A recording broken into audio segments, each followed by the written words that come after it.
അന്നതാരും മനസ്സിലാക്കിയില്ല എന്ന് മാത്രമല്ല, അന്ന് മനുഷ്യൻ അത് നിസ്സാരാക്കി.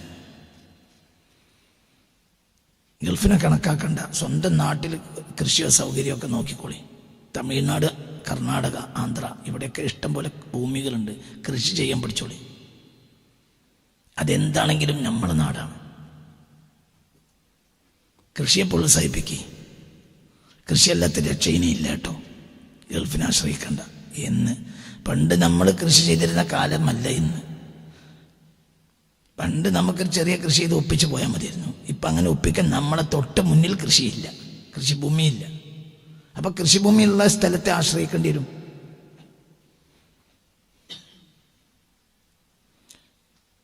അപ്പുറത്തേക്ക് പോവുകയാണെങ്കിൽ ഇപ്പം തമിഴ്നാട് നിങ്ങൾക്ക് കൃഷി ചെയ്യാം, നമ്മുടെ രാജ്യമാണ്.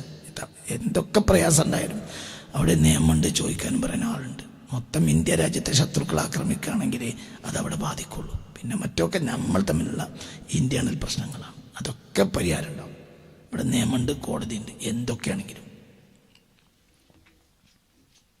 പിന്നെ പ്രയാസങ്ങൾ പൊതുവെ ഉണ്ടാവും, കാരണം ആഹൃത സമാനാകുമ്പോൾ ഒരു പ്രയാസം ഉണ്ടാവും. എന്നാലും അവനവൻ്റെ നാട്ടിൽ ചെയ്യുന്നത് നല്ലതാണ്. കൃഷിയെ പ്രോത്സാഹിപ്പിക്കണം, കൃഷിഭൂമി കണ്ടെത്തണം. കൃഷിയല്ലാതെ രക്ഷയിനിയില്ല, നിങ്ങൾ ലോകത്തിൻ്റെ മുന്നിൽ ഇനി ഓടണ്ട എന്ന് ഞാൻ പറഞ്ഞ പ്രസംഗങ്ങൾക്ക് കയ്യും കണക്കുകയില്ല. ഇപ്പം ഇതെല്ലാവർക്കും ബോധ്യപ്പെട്ടു. ഞാനത് പറയണമില്ല, ഇനിയിപ്പോൾ പറയേണ്ട ആവശ്യമില്ലല്ലോ എനിക്ക്. ഇത് 2005 മുതൽ 2015 വരെ ഉള്ള പ്രസംഗം നിരന്തരം പറഞ്ഞിട്ടുണ്ട്. നിരന്തരം ഗൾഫിനെ ആശ്രയിക്കരുത്. ഗൾഫിൽ ഒരു മലയാളിക്ക് നിൽക്കാൻ കഴിയാത്ത കാലം വരെ ഉണ്ട്. എന്തി പറഞ്ഞിട്ടില്ലേ? പറഞ്ഞിട്ടില്ലേ? നിങ്ങളതിന് സാക്ഷികളാണ്. ശ്രദ്ധിക്കണം. 2020 ശേഷം എക്കണോമി തകരും.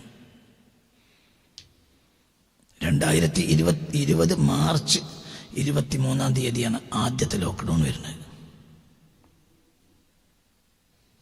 2020 മുതൽ എക്കണോമി തകിടം മറിയാനുള്ള ഒരു കാരണം കൊറോണയാണ്. കൊറോണ നമുക്ക് എഫക്റ്റ് ചെയ്യുന്നത് 2020 മാർച്ച് 23-ാം തീയതിയാണ് ആദ്യത്തെ ലോക്ക്ഡൗൺ. അത് കരുതി കൂട്ടിയൊരു കളിയാണ്. അതോടുകൂടി എക്കണോമിക് സിസ്റ്റം തകർന്നിട്ടുണ്ട്. ചില ആളുകൾ എന്താ പറയുക, നല്ല കച്ചവടമായിരുന്നു, കൊറോണയോട് അട്ടിമറിഞ്ഞു. ഇങ്ങനെ പറയുന്ന ആയിരങ്ങൾ നിങ്ങളുടെ പരിസരത്തുണ്ട്. ഗൾഫിലും മറ്റുമൊക്കെ കച്ചവടമായിരുന്നു, നാട്ടിൽ കച്ചവടമായിരുന്നു, നല്ല ഉഷാറായി പോകുമായിരുന്നു, പിന്നെ അട്ടിമറിഞ്ഞു. ഇനി പച്ച പിടിച്ച് കയറാൻ കഴിയുന്നില്ല എന്ന് പറയുന്നവർ നിങ്ങളുടെ നാട്ടിലുണ്ടോ? അല്ലേ? 100 കണക്കിനുണ്ട്. 2020 ഭയപ്പെടണം. 2020 എന്നതിന് ശേഷം എക്കണോമി അട്ടിമറിയും എന്ന് ഞാൻ പറഞ്ഞതിന് കണക്കും കയ്യുമില്ല. ഇത് ഞാൻ ജോത്സ്യനല്ല, ഇത് പഠിക്കും, മനസ്സിലാവും. എത്രത്തോളം എന്ന് പറഞ്ഞാൽ കച്ചവടം തുടങ്ങുകയാണെങ്കിൽ വലിയ ചെലവ് ചെയ്യരുത്. പെട്ടിപ്പീടിയ, തട്ടുകട ഒക്കെ പറ്റും. നഷ്ടം വന്നാലും 1000-2000 രൂപ അത്രയേ ഉള്ളൂ. എന്നാലും കുറച്ച് പാർട്ടിയും ക്ലാസ്സും സമാപറും ബാക്കി കിട്ടുകയും ചെയ്യും. അതേ സമയത്ത് ഇന്ന് നമ്മൾ ആളുകൾക്ക് അന്തല്ല. എന്താ അന്തല്ലായ്മ? ഗൾഫിൽ നിന്ന് വരും 3, 4, 5, 8 ആളുകൾ കൂടിയിട്ട് 1 കോടി 1.5 കോടിൻ്റെ ഹോട്ടലാണ് തുടങ്ങും, വലിയ റെസ്റ്റോറൻറ്റ്. എന്നിട്ട് ആകെ പൊടി ഇൻറ്റീരിയർ വർക്ക് ചെയ്യും. ഈ ഇൻറ്റീരിയർ വർക്ക് എന്ന് പറഞ്ഞാൽ പൊളിച്ചെടുക്കാൻ ഒന്നും കിട്ടൂല. ആണോ? അല്ലേ? കോടിക്കണക്കിന്. ഞാനിത് പലവട്ടം പറഞ്ഞിട്ടുണ്ട്. നിങ്ങൾ തട്ടുകട തുടങ്ങിക്കോളി. തട്ടുകടക്ക് പാകെ ഒരു തട്ട് വേണം. പിന്നെന്താ വേണ്ടത്? കുറച്ച് ക്ലാസ്സും പാർട്ടിയും സമാപവും, അത്രയല്ലേ വേണ്ടുള്ളൂ.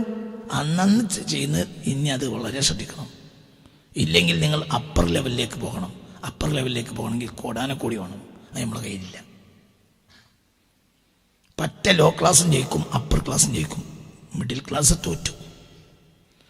മിഡിൽ ക്ലാസ്സിന് 2035 മുമ്പ് എണീറ്റിക്കാൻ കഴിയില്ല. അപ്പം നമ്മൾ ലോ ക്ലാസ്സിലേക്ക് ഇറങ്ങുക. നമ്മൾ വലിയ മുതലാളിയൊക്കെ തന്നെയാണ്, പക്ഷെ തട്ടട നടക്കുന്നത് എന്താ പ്രശ്നം? ഇതൊക്കെ ഞാൻ പറഞ്ഞതാണ്. അവിടെ ഞാൻ എന്ന വാക്കിനല്ല അവിടെ പ്രസക്തി, പകരം അത് പഠനങ്ങളാണ്. അതൊക്കെ പറയാൻ ഇയാളാരെന്ന് വയ്ക്കരുത്. എന്തുകൊണ്ടത് പഠനമാണ്. മനസ്സിലോണ്ട് പറഞ്ഞത് വളരെ നിങ്ങൾ ചിന്തിക്കണം. അപ്പൊ ഇപ്പൊ ഈ പറയുന്നതിന് മുഴുവനും ഒരു കസേര ഇപ്പം ഈ പറയുന്നതിന് ഇപ്പം പറയുന്നത് നമ്മൾ അക്രമമാട്ടി പറയാൻ ഞാൻ നിങ്ങളൊരു പ്രസംഗം നടത്തുന്നതിനോട് ഞാനൊരു പ്രസംഗം നടത്തൂല, ഇനി എനിക്കൊരു പ്രസംഗം നടത്തേണ്ട ആവശ്യമില്ല.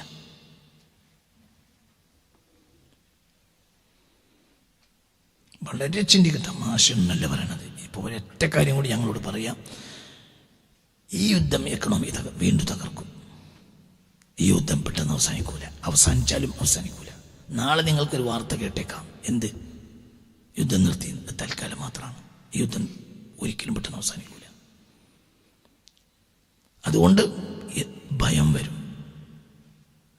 ഭയം വന്നാൽ ഇൻവെസ്റ്റർമാർ ഇറങ്ങൂല. ഇൻവെസ്റ്റ്മെന്റ് കൊണ്ട് മാത്രം നിലനിൽക്കുന്ന രാജ്യങ്ങളാണ് GCC കൺട്രീസ്. മനസ്സിലായില്ല?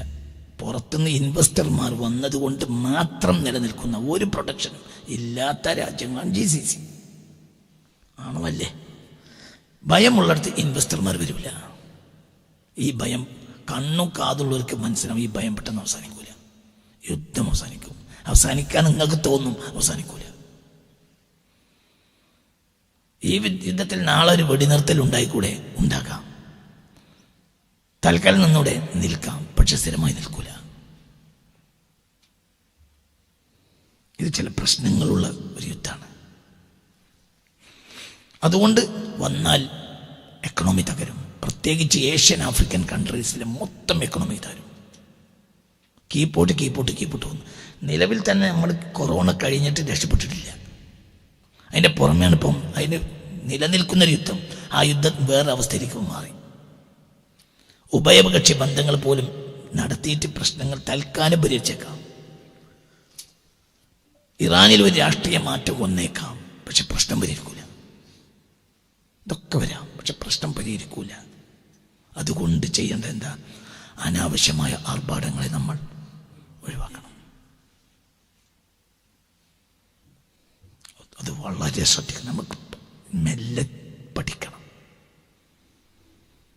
നമുക്ക് നടത്തം അറിയാമായിരുന്നു, ഇപ്പം നമുക്ക് നടത്തറിയില്ല. ഇപ്പം നമുക്ക് രാവിലത്തെ നടത്തേ അറിയുള്ളൂ. തിന്നത് ദഹിക്കാൻ വേണ്ടിയിട്ടും കൊളസ്ട്രോൾ കുറയാൻ വേണ്ടിയുള്ള നടത്തേ നമുക്ക് അറിയുള്ളൂ. പണ്ട് മൂത്തേടത്തുനിന്ന് കരുളായിലേക്ക് ചുങ്കത്തറ, കരുളായി, എടക്കര, ഇതാണ് നമ്മുടെ സ്റ്റേഷൻസ്. ഇവിടേക്കൊക്കെ ഞങ്ങൾ നടക്കുകയാണ്. ആയുസ് മുഴുവൻ ഞാൻ നടന്നത്. നടക്കുന്ന ഓടുക. 10-12 മിനിറ്റ് 12-20 മിനിറ്റ് കൊണ്ട് ഇടക്കരെത്തും. 20 മിനിറ്റ് ഏറെ ഓടനായിരിക്കും. ഒരു സാധനം വരില്ലെങ്കിൽ അന്ന് പ്രധാനപ്പെട്ട വിരുന്നേരെന്ന് വന്നാൽ സാധനങ്ങൾ മൂത്തെടുത്ത് കിട്ടൂല. അപ്പം എവിടെ പോകണം? ഇടക്കര പോകണം. അപ്പം ഞാൻ അമ്മനോട് പറയും, നിങ്ങൾ ഒരുങ്ങിക്കോളി, ഞാൻ പോരാ. 3/4 മണിക്കൂർ കൊണ്ട് ഇറച്ചി വാങ്ങിയിട്ട് മൂത്തെടുത്തെത്തും. ഉമ്മാൻ്റെ അടുത്ത് കൊണ്ടു കൊടുക്കും. 6 കിലോമീറ്റർ അങ്ങോട്ടും 6 കിലോമീറ്റർ അങ്ങോട്ടും ഓടാണ്. നടക്കൂല. ഓട് തന്നെ ഓടും. ഇടയ്ക്കിടയ്ക്ക് ഓടും. ഇടയ്ക്കിടയ്ക്ക് ഇങ്ങോട്ട് ഓടും. വിരുന്നേര് വന്നിട്ടുണ്ട്. അവരിപ്പം ഒരു ഉച്ചഭക്ഷണം കഴിക്കാനൊക്കെ ഉള്ളൂ. മൂത്തെടുത്ത് ആ സമയത്ത് ഇറച്ചി കിട്ടൂല. അപ്പം ഇടയ്ക്കിടയ്ക്ക് ഓടും. ഉമ്മ അതിൻ്റെ മല്ലിയും മുളകൊക്കെ ലെവലാക്കി വെള്ളം ചൂടാക്കുമ്പോൾ എന്തെത്തി? ഇറച്ചെത്തി. അള്ളാഹു ഷഹദ്, ഇത് അള്ളാഹു സാക്ഷിയാണ്. ഇത് തോരുവട്ടം കണ്ടോട്ടൊന്നുമല്ല. എൻ്റെ ആയുസ് മുഴുവൻ അങ്ങനെയാണ്.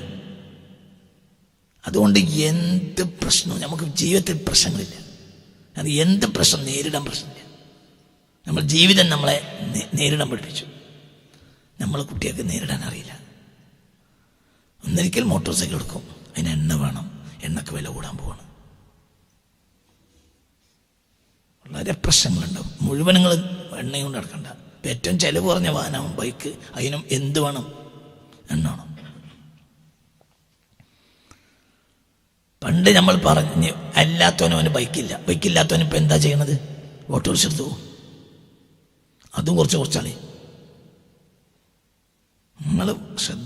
നമ്മളിങ്ങനെ ശ്രദ്ധിച്ച് ജീവിക്കണം. കണ്ട കല്യാണത്തിന് മുഴുവനും കൂടി വസ്ത്രം എടുക്കണ്ട. വസ്ത്രം നമുക്കൊരു 25-35 കൊല്ലം നമ്മളെ നാട്ടിലെ ടെക്സ്റ്റൈൽസ് മൊത്തം പൂട്ടിയാലും നമുക്കൊരു ഇടങ്ങറുണ്ടാവില്ല. കാരണം എല്ലാ പേരിലും ആവശ്യത്തിലധികം സാധനമുണ്ട്.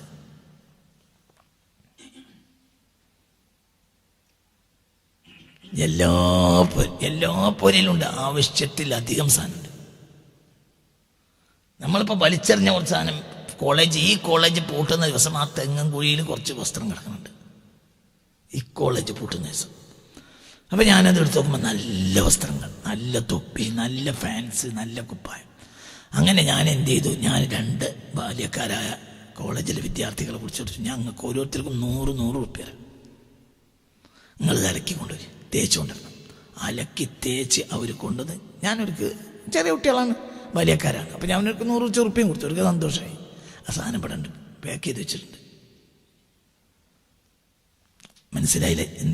അത് ഇനിയൊരു 2 കൊല്ലം 3 കൊല്ലം അതിന് മാത്രം അങ്ങനത്തെ വസ്ത്രങ്ങളാണ് ഞാൻ കാണിച്ചു തരാം. ഞാനിവിടെ പാത്തിച്ചിട്ടുണ്ട്. കോളേജിൻ്റെ അടുത്ത കൊല്ലത്തെ ഉദ്ഘാടന ദിവസം ഞാനത് പ്രദർശിപ്പിക്കുള്ളൂ. ഇതിൽ പഠിക്കാനുണ്ട്. നമ്മളിത് എന്തുകൊണ്ടാണ് ഇഷ്ടം പോലെ സാധനങ്ങൾ വന്നുപോയി. എല്ലാ വീട്ടിലും അരിച്ച് പൊറുക്കിയിട്ട് അവിടെ ഇവിടെയും എന്താ പറയുക, മുകൾ ടെറസിൻ്റെ സൈഡിലും അവിടുത്തെ എന്താ പറയുക ഷീറ്റിട്ടിൻ്റെ അടിഭാഗത്തൊക്കെ നമ്മൾ കൊണ്ടുപോയിട്ട് താഴെ നമ്മളെ റൂമുകളിൽ വെക്കാൻ പാടില്ലാത്ത കുറേ സാധനം വെച്ചിട്ടുണ്ട്, കൂട്ടിയിട്ടുണ്ട്. ഈ സാധനങ്ങൾ മാത്രം എടുത്തൊന്ന് അലക്കി വെക്കുകയാണെങ്കിൽ ഒരു 10 കൊല്ലത്തിനുള്ള വസ്ത്രം എല്ലാ പൊരിയിലുണ്ട്. ഉണ്ടോ അല്ലേ? വലുബാസയുവാരിസൗആതികുമുസീന. ഒന്ന് നാണം മറക്കൽ, ഒന്ന് ഭംഗി. ഭംഗി നമ്മൾ ഉപയോഗിക്കും പോലെയാണ്. നാണം മറക്കലിന് അതിനൊരു കുഴപ്പമില്ലേനു. പിന്നെ ഇപ്പം തുന്നിക്കൂട്ടൽ നമുക്ക് അറിയില്ല. തുന്നൽ എന്നൊരു സംഗതി അറിയില്ല. ജെറൂസലേമിന്റെ താക്കോല് വാങ്ങാൻ പോയപ്പോഴും ഉമർ ഇബ്നു ഖത്താബിന്റെ വസ്ത്രം തുന്നിയിട്ടുണ്ട്. ആര്യ ഖലീഫത്തുൽ മുഅ്മിനീന ഫി ദുനിയ. മനസ്സിലായില്ല? ജെറൂസലേമിന്റെ താക്കോല് വാങ്ങാൻ പോയതാ സയ്യിദ് ഉമർ ഇബ്നു ഖത്താബ്. അന്ന് വസ്ത്രം തുന്നിയിട്ടുണ്ട്. മനസ്സിലായോ എന്നൊക്കെ? അന്നും വസ്ത്രത്തിൽ എന്തുണ്ട്? തുന്നലുണ്ട്. അതാണ് നമ്മളെ നാക്കള്. അപ്പൊ തുന്നൽ എന്ന കാര്യം പിടിച്ചു, ഒഴിവാക്കി. ഒരു ചെരുപ്പ്, ആ ചെരുപ്പ് പഴയ കാലത്ത് എല്ലാ അങ്ങാടിയിലും ചെരുപ്പുത്തികളുണ്ട്. ഇന്ന് ചെരുപ്പുത്തിനെ കാണണമെങ്കിൽ നമ്മൾ സാറ്റലൈറ്റ് നോക്കണം. നമ്മളെ കുട്ടിക്കാലത്ത് എല്ലാ നാട്ടിലും ചെരുപ്പുത്തില്ലേ? ഇഷ്ടം പോലെ. ഈ അടുത്ത കാലത്ത് വരുന്നുണ്ട്. എൻ്റെ അയൽവാസി അനീഫ് കാക്കാറിന് ആളുണ്ട് ഇവിടെ പോട്ടറമ്പിൽ. ചെരുപ്പത്തി ജീവിതം മുഴുവൻ ചെരുപ്പത്തിയാണ്. കുടുംബം പോറ്റി റായത്തായി മരിച്ചു. അള്ളാഹു തലവർക്കൊക്കെ പുറത്തു കൊടുക്കട്ടെ. നല്ല മനുഷ്യനാണ്. ആയുസ് മുഴുവൻ ചെരുപ്പത്തി. ആ പാളയത്തിൽ ചെരുപ്പത്തി മരിച്ചു. ഇപ്പം നാട്ടിൽ ചെരുപ്പത്തികളില്ല. നീ എവിടെയെങ്കിലും പഴയ കാലത്ത് ഒരു പണി ഇല്ലാത്തതുകൊണ്ട് ബാപ്പാൻ്റെ പണിയെടുത്ത് നീ എവിടെയെങ്കിലും അപൂർവ ജീവികളുണ്ടെങ്കിൽ തന്നെ അറിയിച്ച പത്രക്കാർ വന്നാണ്ട് ഇൻ്റർവ്യൂ. കാരണം നഷ്ടപ്പെട്ട വംശനാശം സംഭവിച്ചിരിക്കുന്ന ജനുസാണ് ആര്? ഒരു വംശനാശം സംഭവിച്ചുകൊണ്ടിരിക്കുന്ന ജനുസാണ് ആര്? ചെരുപ്പത്തി. സത്യല്ലേ? ഇപ്പൊ ചെരുപ്പത്തിന് ആർക്കും അറിയില്ല. ചെരുപ്പത്തി അടുവില്ല. പഴയ കാലത്ത് ആവായി ചെരുപ്പ്, ഒരു വിലയില്ലാത്തത് ആവായി, അതും പൊട്ടിയാൽ കുത്തിത്തരും. അപ്പൊ അതൊക്കെ നമ്മൾക്ക് വേണ്ടി വരും. എന്തുകൊണ്ട്? ഫിത്നത്തുൻ സറാ കഴിഞ്ഞാൽ ഫിത്നത്തുൽ ളറാ വരുന്നാണ് പറഞ്ഞത്. എൻ്റെ ഒരു പഠനമനുസരിച്ച് ഫിത്നത്തുൽ ളറാ തുടങ്ങുന്നത് 2000-ലായിരിക്കുന്ന ഞാൻ പഠിക്കണത്. എൻ്റെ പഠനം അതാണ്. അതിന് മുമ്പ് ഫിത്നത്തുൻ സറാ. ഇനി ഇതിൻ്റെ അപ്പുറത്തേക്ക് ഒരു ഫിത്നത്തുൻ സറാ വരൂല എന്നല്ല. ഉദാഹരണം, കഴിഞ്ഞ കൊല്ലത്തിലേക്ക് ചേർത്തിയ ഈ കൊല്ലം ഫിത്നത്തുൻ സറാ കഴിഞ്ഞാലും ഇത് ഫിത്നത്തുൽ ളറാ ആണ്. കഴിഞ്ഞൊല്ലത്തെ വരുമാനക്കൊല്ലല്ല. നോക്കി തല കൊടുത്ത് ചിന്തിക്കും. അപ്പോൾ ഒരു കിതാബിൻ്റെ മുന്നിലിരുന്ന് പഠിക്കുന്നവൻ്റെ ബാധ്യത